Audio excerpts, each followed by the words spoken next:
تاکہ اس کے ٹکٹ فروخت کر کے کسی مصیبت زدہ علاقے کے مسلمانوں کی مدد کریں۔ بظاہر یہ کام نیکی اور خدمت خلق کے ہیں، لیکن اسلام نے اس نیکی کو جائز نہیں رکھا، کیونکہ اس نیکی کے پردے میں جو بدی پرورش پاتی ہے وہ اس نیکی سے کہیں زیادہ ہوتی ہے۔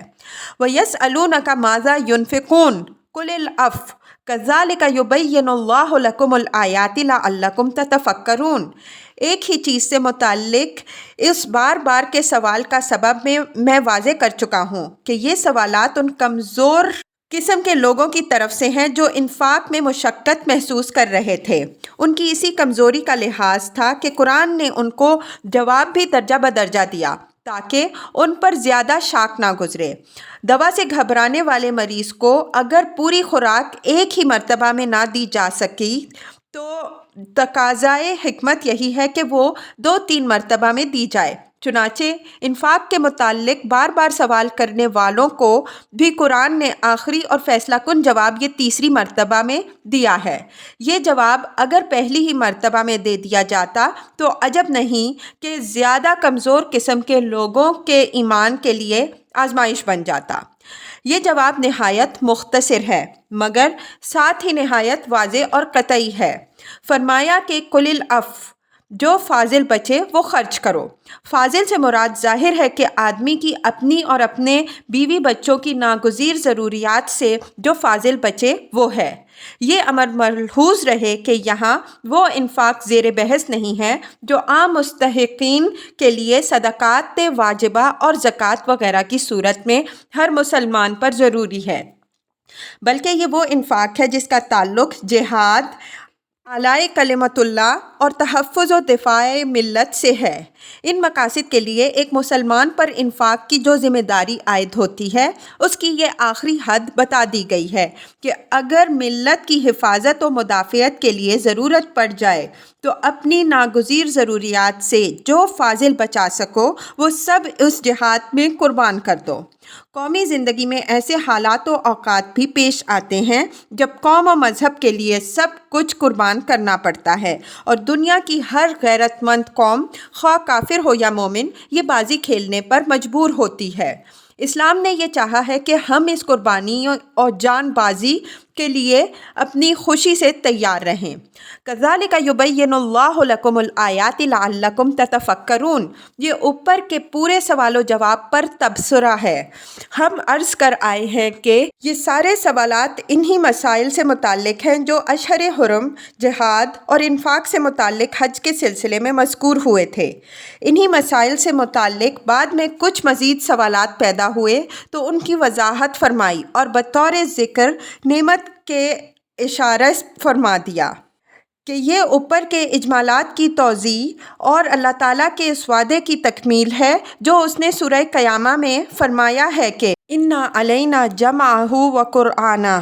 فَإِذَا قَرَأْنَاهُ فَاتَّبِعْ قُرْآنَهُ ثُمَّ إِنَّا عَلَيْنَا بَيَانَهُ۔ ترجمہ کہ ہمارے ذمے ہے اس کا جمع کرنا اور اس کا سنانا، تو جب ہم سنا چکیں تو اس سنانے کی پیروی کرو، پھر ہمارے ہی ذمے ہے اس کی وضاحت۔ یہاں اس تبیین کا فائدہ یہ بتایا گیا ہے کہ لعلکم تتفکرون، تاکہ تم غور و فکر کرو۔ قرآن مجید نے مسائل کے بیان کرنے میں یہ طریقہ اختیار فرمایا ہے کہ ہر بات کے ہر پہلو کو ایک ہی ساتھ نہیں پیش کیا جاتا بلکہ ان کے بعض پہلوؤں کو مجمل چھوڑ دیا جاتا ہے، یہاں تک کہ جب ذہنوں میں ان سے متعلق سوالات پیدا ہوئے تو تدریج کے ساتھ ان کی وضاحت فرمائی۔ یہ محض اس لیے ہے کہ لوگوں کو غور و فکر کی تربیت حاصل ہو اور لوگ دین کے معاملات میں مجرد لکیر کے فقیر بن کر نہ رہیں بلکہ اس کے اسرار و رموز اور فوائد و مصالح تک پہنچنے کے لیے خود اپنی عقل بھی استعمال کریں۔ بظاہر تو یہ آیت لعلکم تتفکرون پر ختم ہو جاتی ہے، لیکن یہاں اس کے بعد فی الدنیا والآخرہ کا اضافہ بھی ہے۔ غور کرنے سے معلوم ہوتا ہے کہ یہ اضافہ نہایت قیمتی ہے۔ اوپر کے سارے سوالات پر غور کیجئے تو معلوم ہوگا کہ یہ سوالات جو پیدا ہوئے تو محض اس وجہ سے پیدا ہوئے کہ لوگوں کی نگاہوں میں عام طور پر تو وہ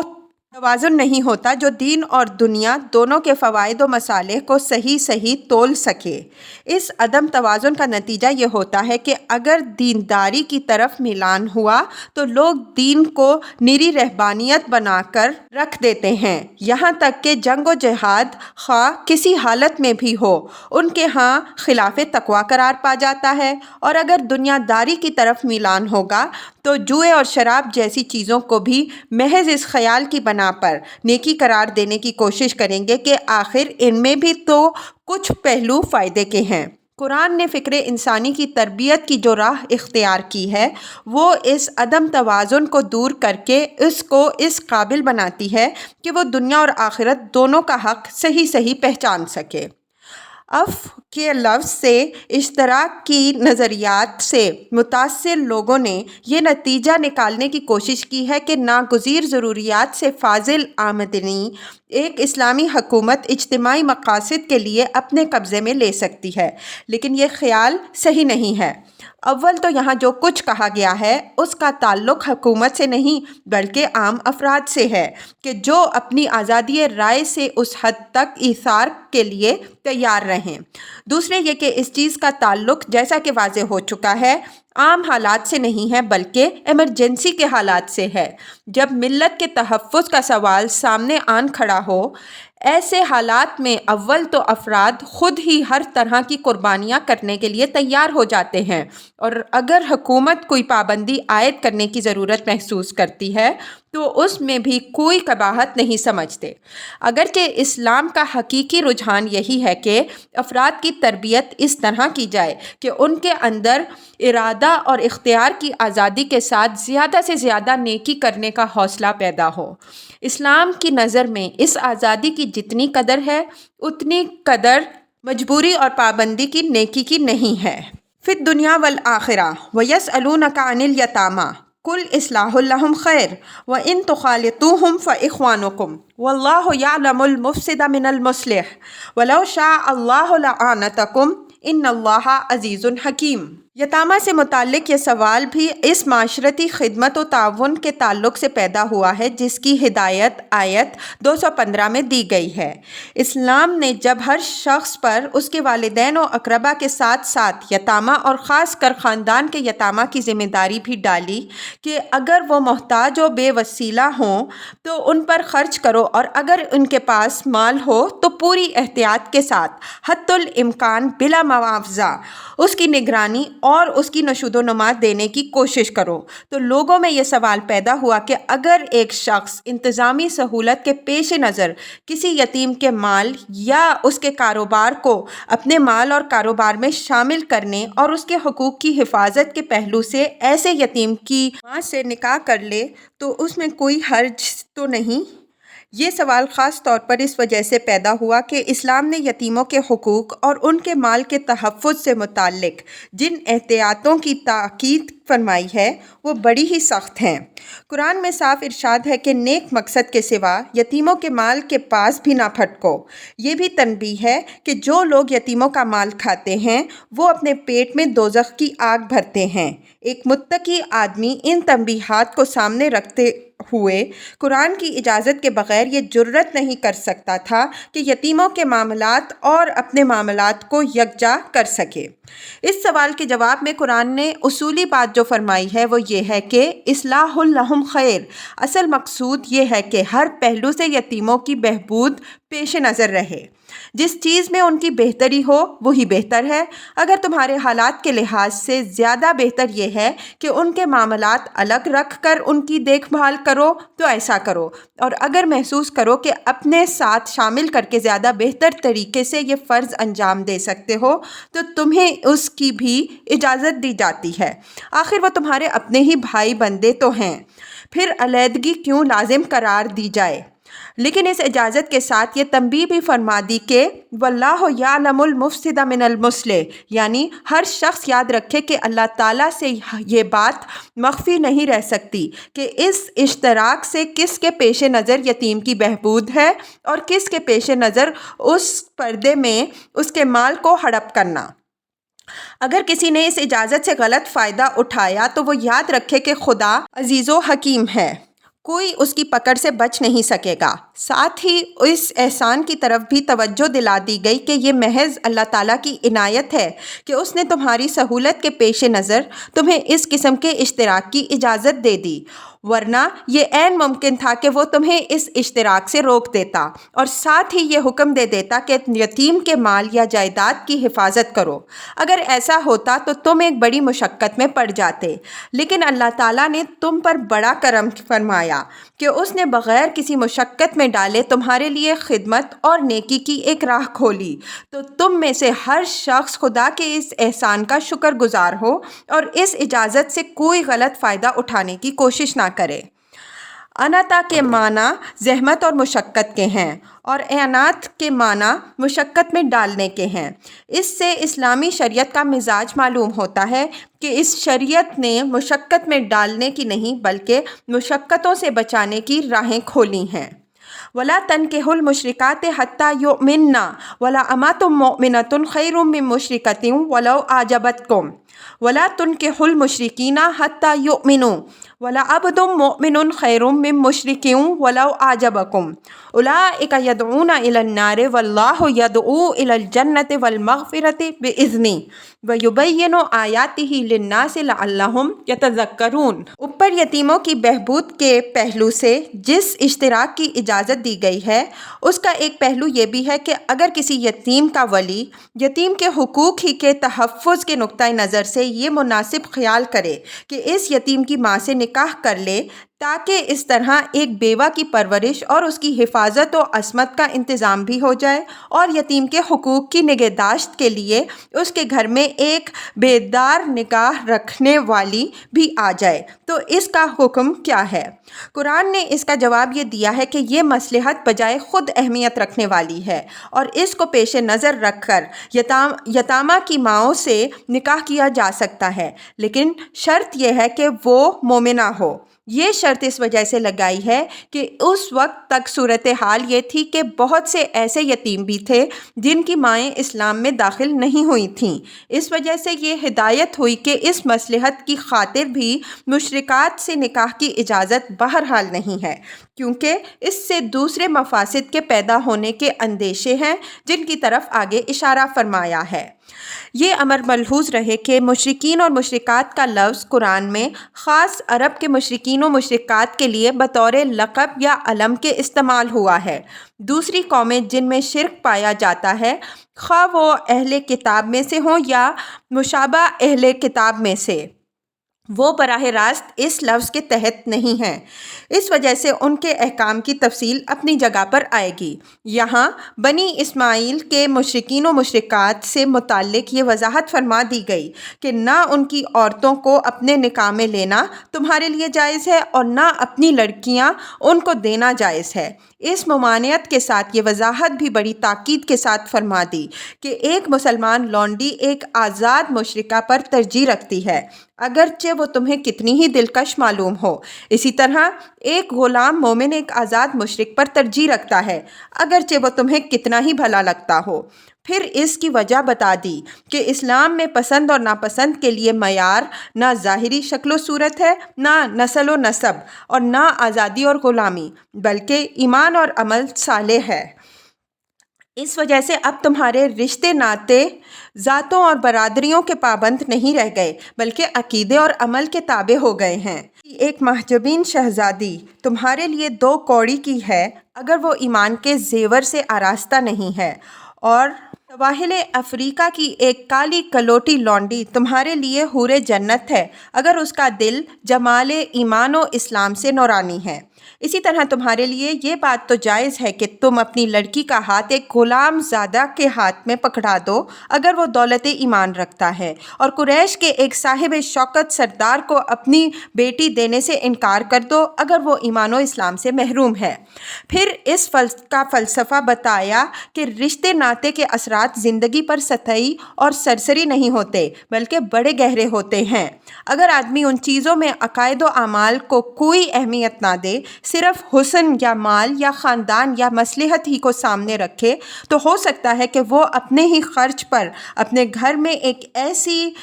بلا پال لے جو صرف اسی کے نہیں بلکہ اس کی آئندہ نسلوں کے ایمان و اسلام کا بیج بھی مار دے۔ شادی بیاہ کے تعلقات نے مذہب، روایات اور تہذیب و تمدن میں جو عظیم تبدیلیاں کی ہیں اس کی عملی مثالوں سے تاریخ بھری پڑی ہے۔ بنی اسرائیل کی تاریخ کے مطالعہ سے معلوم ہوتا ہے کہ ان کے اندر بے شمار عقائدی گمراہیاں ان عورتوں کے ذریعے سے پھیلیں جو دوسری بت پرست قوموں میں سے بیاہ کے لائے۔ اسی طرح ہمارے ہاں مغل سلاطین نے ہندو راجاؤں کے ہاں سیاسی مسالے کے تحت جو شادیاں کیں تو ان کی لڑکیوں کے ساتھ ساتھ ان کے عقائد، اوہام، رسوم اور عبادات کے طریقے بھی ہمارے گھروں میں گھس آئے۔ آج بھی جو لوگ قوموں اور مذہبوں کے امتیازی نشانات و نظریات کو ختم کرنے کے درپے ہیں وہ اس کا سب سے زیادہ کارگر نسخہ آپس کی شادیوں ہی کو سمجھتے ہیں۔ اس وجہ سے ایک مسلمان کو اس معاملے میں بے پرواہ اور سہل انگار نہیں ہونا چاہیے، بلکہ اس عظیم حقیقت کو ہمیشہ پیش نظر رکھنا چاہیے کہ جس رب پر وہ ایمان رکھتا ہے اس کی دعوت مغفرت اور جنت کی طرف ہے، اور جو لوگ اس ایمان سے محروم ہیں وہ دوزخ کی طرف رہنمائی کرنے والے ہیں، عام اس سے کہ عورت ہوں یا مرد۔ یہ آیت بھی چونکہ اوپر کے مباحث کی وضاحت کے طور پر نازل ہوئی ہے، اس وجہ سے آخر میں فرما دیا کہ وَيُبَيِّنُ آيَاتِهِ لِلنَّاسِ لَعَلَّهُمْ يَتَذَكَّرُونَ، اور اللہ اپنی آیات کی وضاحت کر رہا ہے تاکہ لوگ یاد دہانی حاصل کریں۔ اوپر کی دو آیتوں میں یتامہ سے متعلق جو باتیں کہی گئی ہیں سورہ نساء میں بھی ان کی طرف اشارے آئے ہیں۔ ہم متعلق آیات یہاں نقل کیے دیتے ہیں تاکہ دونوں کو سامنے رکھنے سے ہر پہلو واضح ہو جائے۔ وَآتُوا الْيَتَامَىٰ أَمْوَالَهُمْ وَلَا تَتَبَدَّلُوا الْخَبِيثَ بِالطَّيِّبِ وَلَا تَأْكُلُوا أَمْوَالَهُمْ إِلَىٰ أَمْوَالِكُمْ إِنَّهُ كَانَ حُوبًا كَبِيرًا وَإِنْ خِفْتُمْ أَلَّا تُقْسِطُوا فِي الْيَتَامَىٰ فَانكِحُوا مَا طَابَ لَكُم مِّنَ النِّسَاءِ مَثْنَىٰ وَثُلَاثَ وَرُبَاعَ فَإِنْ خِفْتُمْ أَلَّا تَعْدِلُوا فَوَاحِدَةً أَوْ مَا مَلَكَتْ أَيْمَانُكُمْ ذَلِكَ أَدْنَىٰ أَلَّا تَعُولُوا وَآتُوا النِّسَاءَ صَدَقَاتِهِنَّ نِحْلَةً فَإِنْ طِبْنَ لَكُمْ عَنْ شَيْءٍ مِّنْهُ نَفْسًا فَكُلُوهُ هَنِيئًا مَرِيئًا وَلَا تُؤْتُوا السُّفَهَاءَ أَمْوَالَكُمُ الَّتِي جَعَلَ اللَّهُ لَكُمْ قِيَامًا وَارْزُقُوهُمْ فِيهَا وَاكْسُوهُمْ وَقُولُوا لَهُمْ قَوْلًا مَّعْرُوفًا وَابْتَلُوا الْيَتَامَىٰ حَتَّىٰ إِذَا بَلَغُوا النِّكَاحَ فَإِنْ آنَسْتُم مِّنْهُمْ رُشْدًا فَادْفَعُوا إِلَيْهِمْ أَمْوَالَهُمْ وَلَا تَأْكُلُوهَا إِسْرَافًا وَبِدَارًا أَن يَكْبُرُوا وَمَن كَانَ غَنِيًّا فَلْيَسْتَعْفِفْ وَمَن كَانَ فَقِيرًا فَلْيَأْكُلْ بِالْمَعْرُوفِ فَإِذَا دَفَعْتُمْ إِلَيْهِمْ أَمْوَالَهُمْ فَأَشْهِدُوا عَلَيْهِمْ وَكَفَىٰ بِاللَّهِ حَسِيبًا۔ نساء 2:6 ترجمہ۔ اور یتیموں کا مال ان کے حوالے کرو اور ان کے اچھے مال کے بدلے اپنا برا مال نہ دو، اور ان کے مالوں کو اپنے مالوں کے ساتھ ملا کر نہ کھاؤ، یہ بہت بڑا گناہ ہے۔ اور اگر تمہیں اندیشہ ہو کہ یتیموں کے ساتھ کما حقہ انصاف نہ کر سکو گے تو جو راضی ہوں عورتوں میں سے ان سے نکاح کر لو، 2، 3 یا 4 تک۔ اگر یہ اندیشہ ہو کہ عورتوں میں عدل نہ کر سکو گے تو ایک ہی پر قناعت کرو، یا پھر جو تمہاری لونڈیاں ہوں، اور یہ زیادہ اس بات کے قریب ہے کہ تم عدل سے نہ ہٹو، اور ان عورتوں کو راضی خوشی ان کے مہر دو۔ اگر وہ اس کا کوئی حصہ تمہارے لیے بخوشی چھوڑ دیں تو اس کو اطمینان سے اپنے تصرف میں لاؤ، اور بے وقوف یا نادان بچوں کو اپنا مال حوالے نہ کر دو جو خدا نے تمہاری قیام معیشت کا ذریعہ بنایا ہے، البتہ اس میں ان کو کشادگی کے ساتھ کھلاؤ پہناؤ اور ان کو تسلی دیتے رہو، اور یتیموں کو جانچتے رہو جب تک کہ وہ شادی کی عمر کو نہ پہنچ جائیں۔ تو اگر تم ان میں معاملات کی سوجھ بوجھ پاؤ تو ان کا مال ان کے حوالے کرو، اور فضول خرچی اور جلد بازی کے ساتھ کہ کہیں وہ بڑے ہو جائیں ان کا مال ہڑپ نہ کرو۔ جو غنی ہو تو چاہیے کہ وہ احتراز کرے، اور جو محتاج ہو تو وہ دستور کے مطابق اس میں سے لے۔ پھر جب تم ان کا مال ان کے حوالے کرنے لگو تو ان پر گواہ ٹھہرا لو، ویسے اللہ حساب لینے کے لیے کافی ہے۔